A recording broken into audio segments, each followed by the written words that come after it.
Force your body to burn belly fat overnight with this evening routine. What if I told you your body is capable of burning belly fat while you sleep, not through a miracle supplement, not through an exhausting late-night workout, but through how you design the final 3-4 hours before bed? The truth is, nighttime isn't just for rest. It's when growth hormone GH, glucagon, and cellular repair mechanisms are most active. Yet most of us sabotage this night shift with late meals, blue light exposure, overheated bedrooms, and lingering stress after dinner. When insulin remains elevated, fat burning is blocked. When cortisol stays high, deep sleep is disrupted. And without deep sleep, visceral fat oxidation drops dramatically. In today's video, we'll break down the science behind a biologically optimized evening routine, one that lowers insulin at the right time, creates a natural sleep slope, activates fat-burning hormones, and turns sleep into a metabolic reset. If you want your body working for you during those 8 hours instead of against you, stay until the end, and make sure to subscribe to keep learning how to align your biology with modern life. If you begin to see your body as an intelligent biological system rather than a simple calorie-burning machine, you'll understand why 700 p.m. isn't an arbitrary rule. It's a hormonal shift point. Your liver does not function the same way across all 24 hours of the day. It has its own internal clock, often referred to as the hepatic clock, which is part of your circadian system regulating enzymes, insulin sensitivity, and how nutrients are processed depending on time of day. From morning until roughly 600 p.m., your body operates in processing mode. Digestive and metabolic enzymes are more active. Insulin sensitivity is higher. This means that when you eat during daylight hours, your body is more likely to use that energy efficiently rather than prioritize storage. But as evening approaches, this physiology shifts. After around 700 p.m., metabolic enzyme activity declines. Insulin sensitivity drops. The pancreas does not respond as efficiently as it does earlier in the day. The same meal, with the same calories, can produce a very different hormonal outcome depending on when it's consumed. A notable study from the Salk Institute observed two groups consuming identical calories and macronutrients. One group ate between 800 a.m. and 600 p.m. The other ate between 1200 p.m. and 1000 p.m. After 12 weeks, the early eating group significantly reduced visceral fat, while the late eating group saw little to no improvement, and in some cases, weight gain, not because they ate more, but because they ate out of sync with their circadian rhythm. From an avoidant psychological perspective, late eating is rarely just about hunger. It's often about extending the day, delaying silence, or rewarding oneself after stress. But your body doesn't interpret reward. It reads signals darkness, insulin, cortisol, temperature. When you eat while your liver is transitioning into repair mode instead of processing mode, you're asking it to do two conflicting tasks simultaneously. In situations of metabolic conflict, the body chooses the safest strategy: storage. The solution is not extreme, it's consistent. Your final bite should be before 700 p.m., not just starting dinner before 7, but finishing it. This creates at least a 1-2 hour overnight fasting window. Around hour 8, insulin typically returns to baseline. Around hour 10, growth hormone GH begins rising, especially during deep sleep. By hour 12, your body gradually shifts toward fat and ketone utilization as primary fuel. You don't need 18-20-hour fasts to benefit metabolically. Sometimes you simply need to stop eating at the right time. The metabolic curfew is not a rigid rule. It's a way of respecting the circadian rhythm your body evolved with over thousands of years. When you stop eating earlier, you're not just reducing calories, you're allowing your liver to complete daytime processing and transition into nighttime repair. And that's when visceral fat becomes accessible fuel instead of a stored liability. If the metabolic curfew is about when you stop eating, the carb curfew is about what signal you send into your body once evening begins. And the most powerful metabolic signal of all is insulin. What many people are never clearly told is your insulin sensitivity is not constant throughout the day. It follows a circadian rhythm. In the morning, when natural light rises, cortisol gently increases to wake you up, and the clocks in your liver, pancreas, and muscles are synchronized. Your insulin sensitivity is at its highest. That means the same amount of carbohydrates can be processed efficiently, requiring less insulin to move glucose into cells. But by evening, especially after 6 or 7 p.m., insulin sensitivity declines significantly. The same 50 grams of carbohydrates, a bowl of rice, or a few slices of bread may produce a moderate insulin response at 8 a.m., but at 8 p.m., the insulin spike can be roughly 30–40% higher. The issue is not just how high insulin rises, but what insulin does when it's elevated. Insulin is a storage hormone. When insulin levels are high, an enzyme called hormone-sensitive lipase, HSL, is suppressed. HSL is the key that breaks down stored triglycerides inside fat cells so fatty acids can be released into the bloodstream. When HSL is turned off, fat is effectively locked away. You might be in a caloric deficit. You might feel hungry. But if insulin remains elevated, your body will refuse to access stored fat. This explains why some people eat a carbohydrate-heavy dinner and wake up feeling puffy and heavier, even if total calories weren't excessive. There is another critical factor rarely discussed: growth hormone, GH. GH peaks during the first 90 minutes of deep sleep, typically between 1000 and 1130 p.m. If you go to bed on time, growth hormone is one of the most powerful fat-burning and tissue repair hormones in your body. However, insulin and GH have an inverse relationship. When insulin is high, GH release is suppressed. If you eat carbohydrates at 8 or 9 p.m., insulin can remain elevated for 3–4 hours. That means by the time you enter deep sleep, insulin may not have dropped sufficiently, and you miss the golden fat-burning window of the night. From an avoidant psychological perspective, evening carbs are often not about nutrition. They're about comfort. They provide temporary relief after a stressful day. They stimulate dopamine and serotonin, soothing an overloaded nervous system. But the biological cost of that short-term comfort is that you unintentionally block the fat-burning process your body prepared all day to execute. The solution is not to eliminate carbohydrates from your life. It's to establish a carb curfew. After roughly 4 p.m., prioritize carbohydrates from non-starchy vegetables, broccoli, as spinach, asparagus, leafy greens.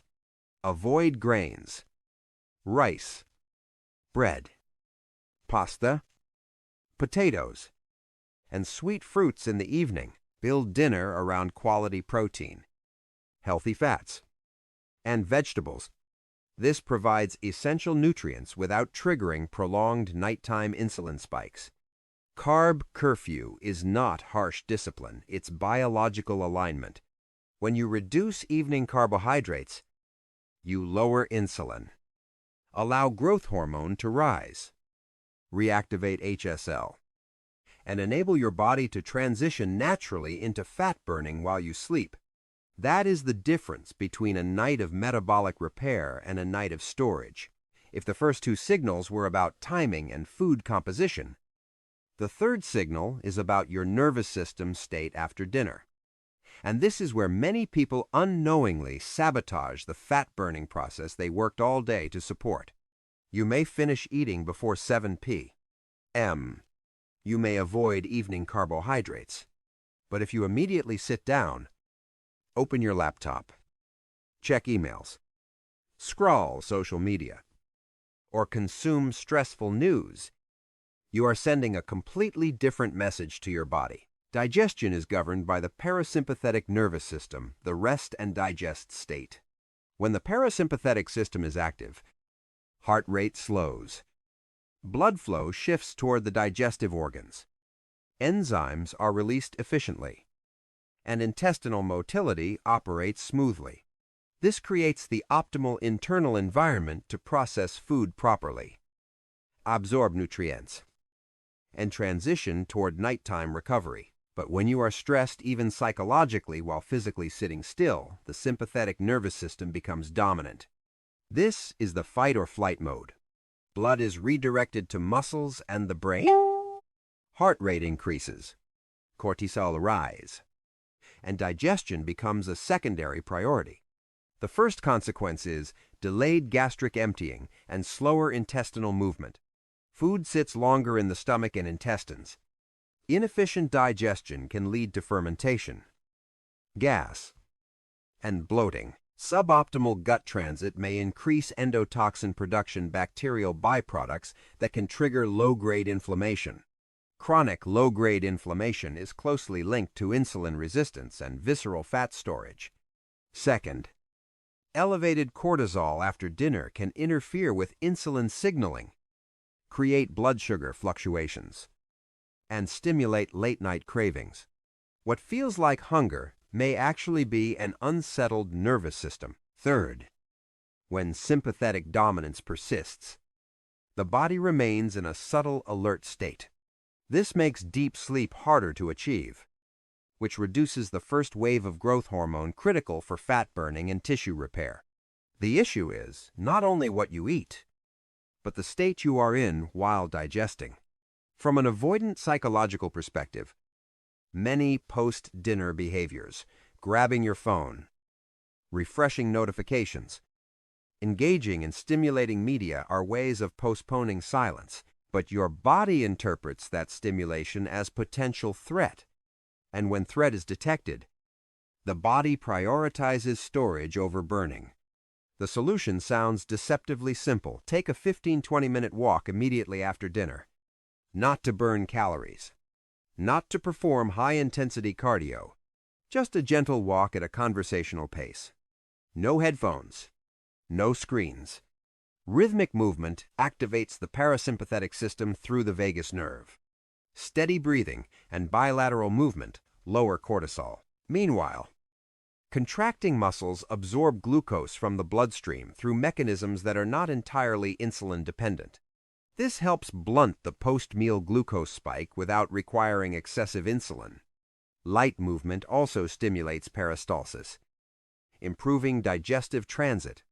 By the time you return home after 20 minutes, your internal state has shifted. Heart rate is lower. Digestion is optimized. Stress has decreased. You've transitioned from fight mode into recovery mode. That transition is essential before entering the night. And here's the key transition point before discussing light exposure or bedroom temperature. The nervous system must first be regulated. If your body remains in sympathetic dominance, dim lights and cool temperatures alone will not fully restore metabolic alignment. The post-dinner walk acts as a biological bridge from eating to repair. When that bridge is established properly, the rest of the evening routine can genuinely support fat burning while you sleep. If dinner determines your initial insulin signal, and your post-meal nervous system state determines digestive efficiency, then evening light acts as the hidden master switch, controlling your nighttime hormonal environment. It is one of the most overlooked yet metabolically powerful factors. Most people think melatonin is simply the sleep hormone, but that is only part of its role. Melatonin is also a biological signal telling your body stop processing energy, stop producing insulin, and transition into repair mode. What makes this even more fascinating is that melatonin doesn't only act on the brain. It also has receptors in the pancreas, specifically in the beta cells responsible for insulin production. When melatonin rises at night, it signals the pancreas to reduce insulin secretion. This shift is essential for entering a natural overnight fasting state and promoting fat burning. But modern environments introduce a major disruption: blue light. Blue light, particularly in the 450–480 nanometer wavelength range emitted by TVs, smartphones, laptops, and LED lighting, can suppress melatonin production by up to 90%. That means even if it's 9 or 10 p.m., your brain may still interpret the environment as daytime. When melatonin is suppressed, the pancreas does not receive the signal to reduce insulin. Insulin production continues at higher levels than it should during the night, even if you are not eating. And when insulin does not fall sufficiently, your body cannot fully transition into fat burning and cellular repair mode. A study from Northwestern University found that just 3 hours of evening blue light exposure reduced insulin sensitivity by about 20% the following morning, after a single night. Now imagine this pattern repeated daily for months or years. You may eat clean. You may exercise consistently. But if evening light continuously suppresses melatonin, you wake up with higher baseline insulin and lower insulin sensitivity. Over time, this affects visceral fat accumulation and increases risk for insulin resistance and prediabetes. From an avoidant psychological lens, staying on screens after 8 p.m. is often not about entertainment alone. It can be a way to postpone stillness, to avoid emotional processing, or to self-soothe through stimulation. But biology does not distinguish between entertainment and daytime signal. Blue light in your retina tells your brain it is daytime, and daytime signals mean energy processing, not repair. The solution does not require living in complete darkness. It requires recreating an evening environment aligned with circadian biology. After about 6:30 p.m., turn off bright overhead white lights. Use warm lamps at 2700 K or lower. Warm light suppresses melatonin far less. After 8:00 p.m., avoid television if possible. If you must use a phone or computer, activate night shift at maximum intensity and consider blue light blocking glasses. The goal is not perfection, it is minimizing cumulative blue light exposure before sleep. When you allow melatonin to rise naturally for 2 to 3 hours before bed, the pancreas receives the signal to reduce insulin. Growth hormone can peak during deep sleep. The next morning, fasting insulin is lower. Blood glucose is more stable, and fat oxidation may already be underway before breakfast. Evening light, therefore, is not just about sleep quality. It determines whether your body truly enters repair and fat-burning mode overnight. If evening light determines hormonal signaling, then bedroom temperature determines the metabolic environment throughout the night. This is the 5th biological signal and the most physically tangible one. Your body does not maintain a constant temperature across 24 hours. It follows a circadian thermal rhythm core. Temperature peaks in the late afternoon and gradually declines as night approaches. This drop is not random. It is essential for deep sleep and growth hormone GH release. Growth hormone peaks during the first 90 minutes of deep sleep. To enter deep sleep, your body must lower its core temperature below daytime levels. If your bedroom is too warm or poorly ventilated, this temperature drop becomes difficult. The result is lighter sleep, reduced deep sleep duration, and a diminished GH surge. That means you miss one of the most important fat-burning and recovery windows of the entire day. There is another fascinating mechanism involved: brown adipose tissue, BAT. Unlike white adipose tissue, white fat that stores energy and accumulates around the abdomen, BAT is metabolically active. Its primary function is thermogenesis, or heat production. When your environment is cooler, Your body must maintain a stable core temperature. To do this, BAT becomes activated and burns white fat to generate heat. In other words, you are oxidizing stored fat simply to stay warm. A study conducted by the U.S. National Institutes of Health, NIH, showed that individuals who slept in a 66 degrees Fahrenheit, 18-19 degrees Celsius environment for 1 month increased BAT activity by about 40% and boosted metabolic rate by roughly 10%. Importantly, participants did not change their diet or exercise habits. The only variable adjusted was room temperature, yet the metabolic impact was significant. From an avoidant psychological lens, many people prefer warm bedrooms because warmth feels safe and comforting. But biologically, mild, cool exposure triggers adaptive metabolic processes. You do not need to shiver or feel uncomfortable. You simply need to feel slightly cool when you first get into bed, not overheated, not insulated. Within 15-20 minutes, your body adapts. That adaptation process is when BAT activation occurs. The practical protocol is straightforward. Set your bedroom temperature around 65 degrees Fahrenheit, 18-19 degrees Celsius. If you cannot control thermostat settings, open a window when weather allows, or use a fan directed toward your upper body. Use lighter bedding rather than heavy blankets. Your bedroom should feel dark and cool, not warm like your living room. When you combine darkness to support melatonin with coolness to activate BAT, you create an optimal biological environment for overnight fat burning. The key insight is this: sleeping cool is not a trendy hack. It restores an environmental condition humans naturally experienced before central heating existed. For hundreds of thousands of years, nighttime was cooler than daytime.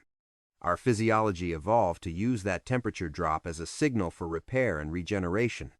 When you sleep in an overly warm environment, you flatten that natural circadian rhythm. When all 5 signals align: early eating, evening carb restriction, nervous system regulation after dinner, reduced blue light, and cool sleep, you no longer have to force fat loss. You simply stop interfering with the biological processes already programmed to occur every night. And sometimes, the most powerful metabolic shift doesn't come from doing more, but from removing the barriers, preventing your biology from functioning as designed. If you step back and look at everything we've analyzed, one critical insight emerges. The issue is not a lack of discipline. It's not that you eat too much. It's not that you don't train hard enough.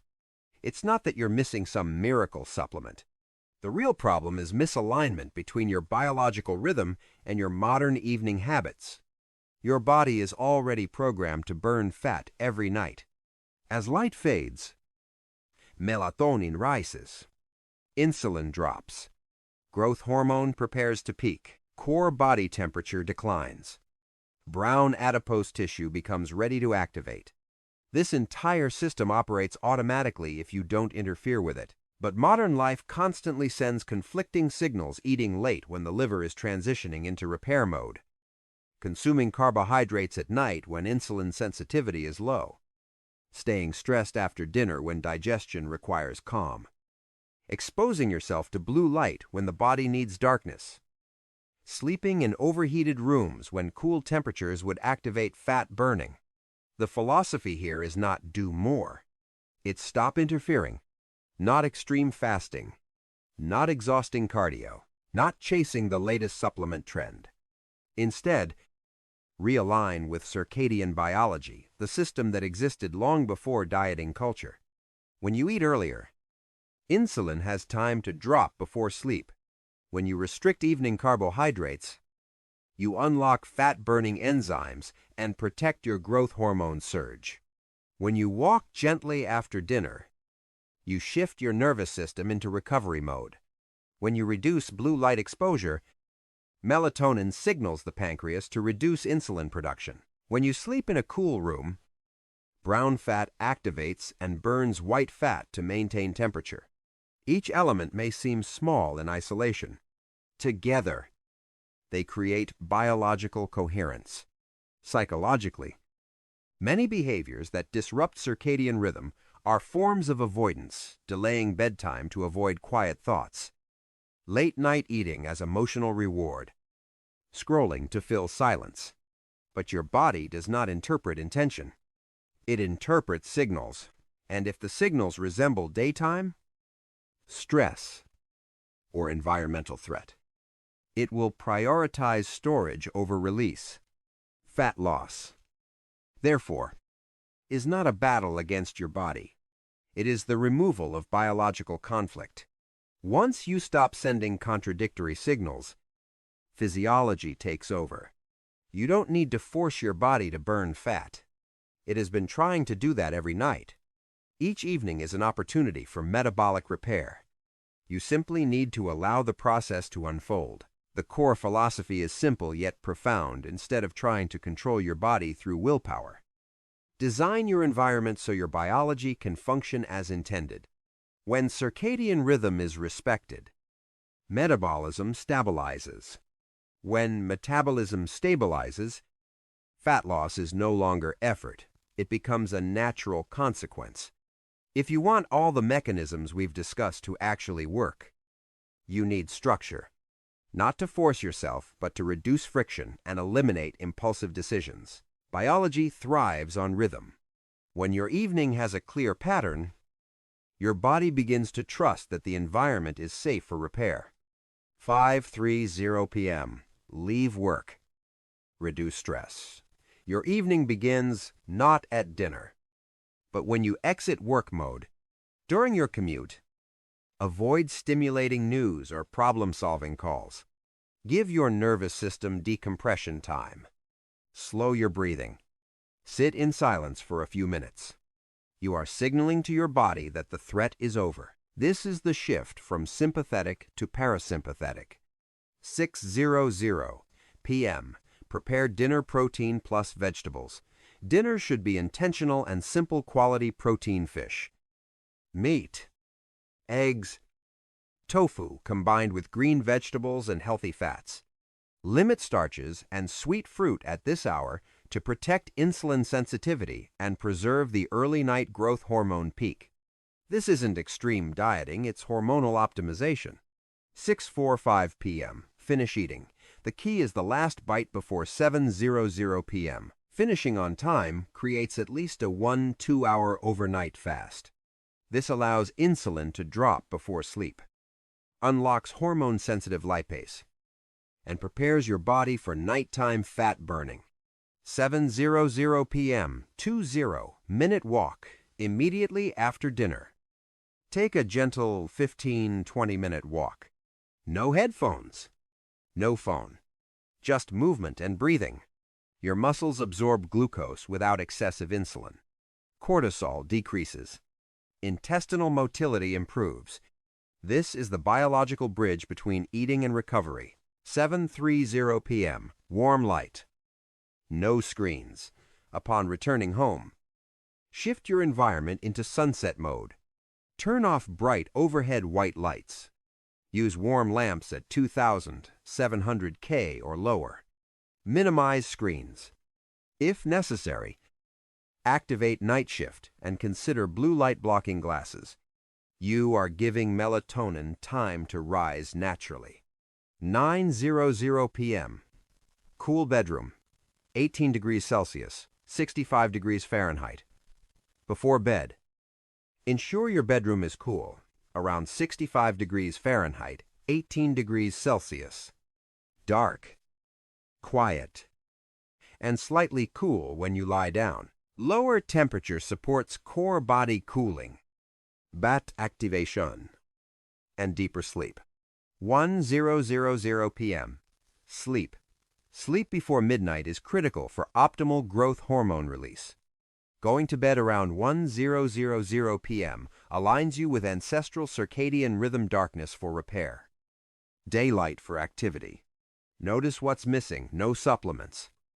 No expensive gadgets. No extreme workouts. Just signal alignment. When practiced consistently for 3-4 weeks, you may notice less abdominal bloating, more stable morning energy, and improved appetite regulation. Not because you tried harder, but because you stopped interrupting what your biology has been trying to do all along. If you've stayed with me until now, you may realize something very different from what social media usually tells you.